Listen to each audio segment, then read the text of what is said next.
Hello everyone, welcome back to my YouTube channel Rahul UPSC math. Dear student, आज के lecture में हम class 8 का जो एक्सरसाइज 11.1 है उसका क्वेश्चन नंबर 1 को सॉल्व करेंगे। तो क्वेश्चन नंबर 1 को ध्यान से देखिए।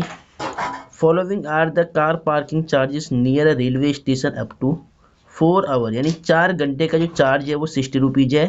8 आवर है, 8 घंटे का चार्ज 100 रुपीज़ है, 100 रुपये है। 12 आवर्स का 140 रुपीज़ है, यानी 12 घंटे का 140 रुपीज़ है। और 24 आवर्स का कितना है, 180 रुपीज़ है। ठीक है, ये चार्ज है। तो check if the parking charges are in direct proportion to the parking time. अब चेक करना है कि जो ये पार्किंग चार्ज है ये पार्किंग टाइम का डायरेक्ट प्रोपोर्शन में है या नहीं है। ठीक है, तो चेक करेंगे। सबसे पहले देखिए ध्यान से, हिंदी वाले ध्यान से देखिए। एक रेलवे स्टेशन के निकट कार पार्किंग शुल्क इस प्रकार है कि 4 घंटे का 60 रुपये है, और 8 घंटे का 100 रुपये है, 12 घंटे का 140 रुपये है, और 24 घंटे का 180 रुपये है।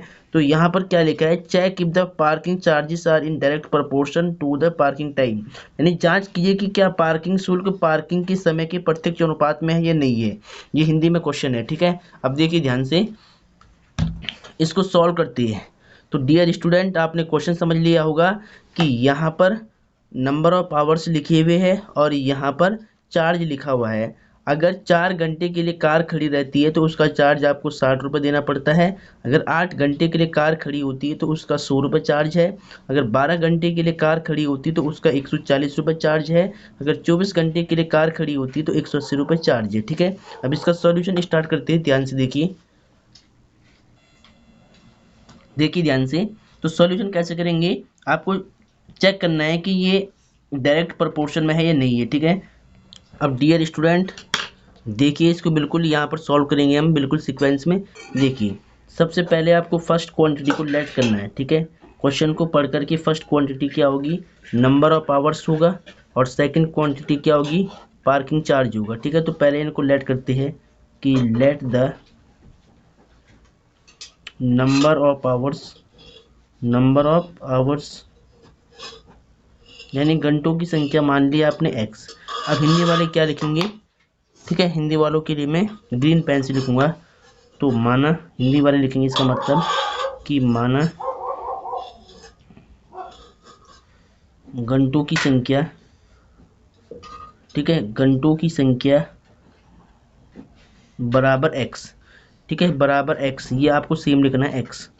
ठीक है, और इंग्लिश वाले अब क्या लिखेंगे, फर्स्ट क्वांटिटी को इंग्लिश वालों ने मान लिया है कि let the number of hours x हो गया, और एंड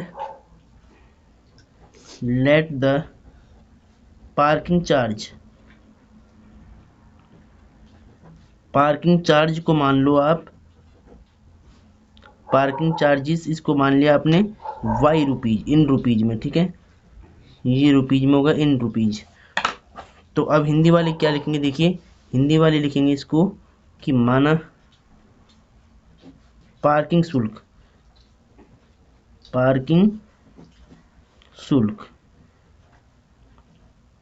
तो पार्किंग शुल्क कितना हो गया y, और ये रुपए में। तो हिंदी वालों और इंग्लिश वालों के लिए मैं लिखवा रहा हूँ। ठीक है, तो अब देखिए ध्यान से। अब डियर स्टूडेंट, इंग्लिश वाले क्या लिखेंगे, अकॉर्डिंग टू क्वेश्चन, और हिंदी वाले क्या लिखेंगे, प्रश्नानुसार यानी प्रश्न के अकॉर्डिंग। ठीक है, अकॉर्डिंग टू क्वेश्चन।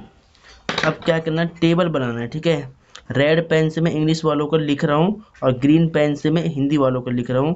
तो इंग्लिश वालों को केवल वही लिखना है जो मैं रेड पेन से लिख रहा हूँ, और हिंदी वालों को वही लिखना है जो मैं ग्रीन पेन से, हरे पेन से लिख रहा हूँ। ठीक है, तो अब देखिए आगे। तो अकॉर्डिंग टू क्वेश्चन के बाद आपको क्या करना है, इंग्लिश वाले बच्चे पहले टेबल बनाएंगे, और टेबल दोनों में कॉमन रहेगी। ठीक है, हिंदी वाले और इंग्लिश वालों को सेम बनानी टेबल, तो यही बनानी है। तो अब देखिए, सबसे पहले यहाँ पर फर्स्ट कॉलम में क्या लिखेंगे, फर्स्ट क्वांटिटी, ये क्या था, नंबर ऑफ आवर्स यानी x था, और सेकंड कॉलम में सेकंड क्वांटिटी, ये क्या था, पार्किंग चार्ज यानी y। अब देखिए यहाँ पर आपको सारी वैल्यू फिल करनी है। कितनी वैल्यू है क्वेश्चन में, देखिए ध्यान से, 1 2 3 4। तो 1 2 3 4 बॉक्स बनेंगे। ठीक है, अब देखिए ध्यान से, जब अगर नंबर ऑफ आवर क्या है 4 आवर है, 4 आवर का चार्ज कितना होता है 60 रुपीज होता है। वाई चार्ज है, एक्स नंबर ऑफ आवर्स है। 8 आवर का चार्ज 100 रुपीज है, तो नंबर ऑफ आवर्स हो गया 8 और चार्ज कितना हो गया 100। ठीक है। 12 आवर का चार्ज कितना है 140 रुपीज है। नंबर ऑफ आवर 12 हो गया, चार्ज कितना है 140 रुपीज है। नंबर ऑफ आवर्स कितना है 24 है और नंबर ऑफ आवर्स कितना है 24 आवर्स है, तो चार्ज कितना होता है 180 रुपीज होता है। ठीक है। तो देखिए इस डेटा से आपने एक टेबल बना दी है, प्रपोर्शन की टेबल बना दी है। ठीक है। चलो अब इसको सॉल्व करेंगे। अब डियर स्टूडेंट आपको ये बताना है कि पार्किंग चार्ज और number of hours direct proportion में है या नहीं है। तो देखिए अभी आपको क्या करना पड़ेगा, पहले इनका रेशियो निकाल के देखना पड़ेगा। अगर इन सभी का रेशियो इक्वल आता है, प्रपोर्शन में आता है, तो ये टेबल आपकी प्रपोर्शन में हो जाएगी। अगर रेशियो इक्वल नहीं आएगा, ये टेबल आपकी प्रपोर्शन में नहीं होगी। ठीक है। अगर रेशियो इक्वल नहीं आएगा तो ये टेबल आपकी प्रपोर्शन में नहीं होगी। ठीक है, इस बात का ध्यान रखना है। तो अब देखिए पहले देखिए प्रपोर्शन के लिए हमने क्या सीखा था कि फर्स्ट क्वांटिटी इंक्रीज होनी चाहिए। देखिए फर्स्ट क्वांटिटी 4, 8, 12 ये भी इंक्रीज हो रही है, सेकंड भी इंक्रीज होनी चाहिए, तो सेकंड भी इंक्रीज है। तो केवल हम देकर नहीं बता सकते हैं, अगर दोनों इंक्रीज हो रही है तो हम केवल बता नहीं सकते कि ये टेबल प्रपोर्शन में होगी। ठीक है। प्रपोर्शन में चेक करने के लिए पहले इसका अनुपात, इसका रेशियो, जब इसका रेशियो निकालेंगे अगर वो वैल्यू कांस्टेंट आती है एक, तो तब ये हम बोलेंगे कि ये टेबल प्रपोर्शन में है, अदरवाइज ये टेबल प्रपोर्शन में नहीं होगी। ठीक है। चलो ठीक है। प्रपोर्शन में चेक करने के लिए सबसे पहले आप क्या करोगे, x1 अपॉन y1 निकालोगे। ठीक है। ये xy है, ये x1 y1 x2 y2 x3 y3 x4 y2। ठीक है। तो सबसे पहले हम क्या करेंगे, x1 अपॉन y1 की वैल्यू निकालेंगे। x1 क्या है 4 अपॉन में 60 है, इसको कट करो 4 से, 4 1 जा 4, 4 1 जा 4, 2 बचेगा 20 होगा, तो 4 5 जा 20। ठीक है।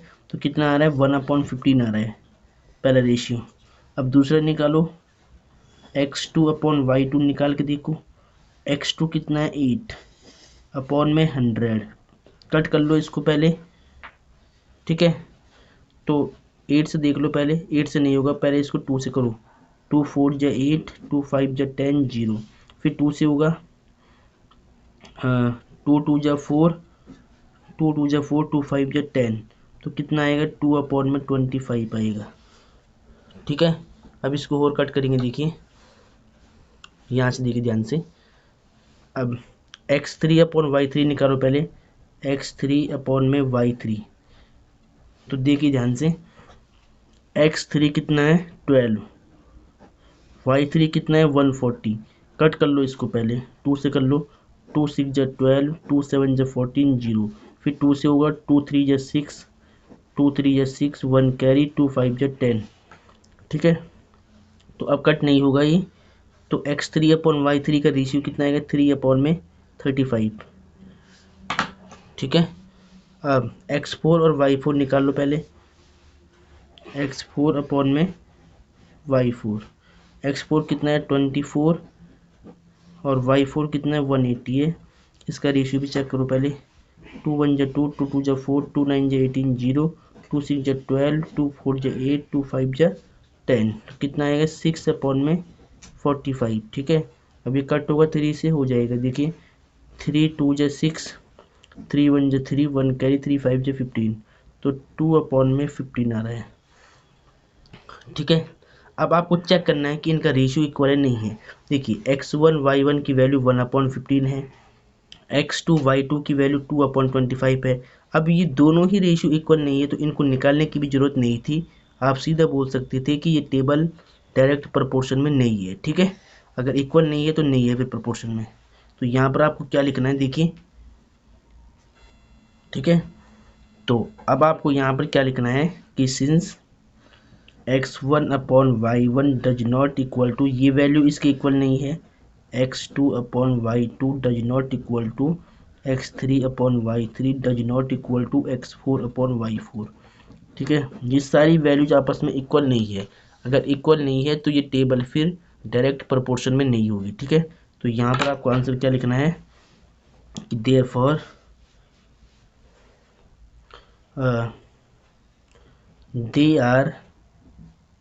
दे are not in direct proportion.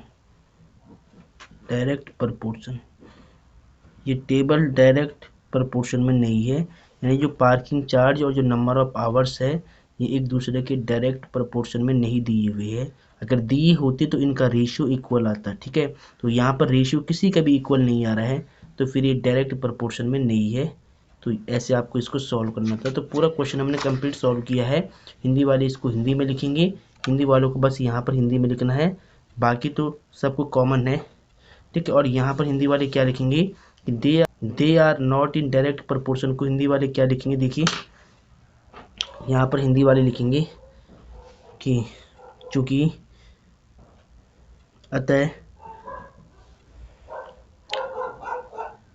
यह है प्रत्यक्ष अनुपात में नहीं है, प्रत्यक्ष अनुपात में नहीं है। जो क्वांटिटी दे रखी थी नंबर ऑफ आवर्स और पार्किंग चार्ज, वो दोनों डायरेक्ट प्रोपोर्शन में नहीं है, इसका ये मतलब है। ठीक है, तो ये क्वेश्चन सॉल्व हो गया है, इसको नोट कर ले पहले सही से। देखिए यहाँ पर एक क्वेश्चन था और ये इसका सॉल्यूशन था।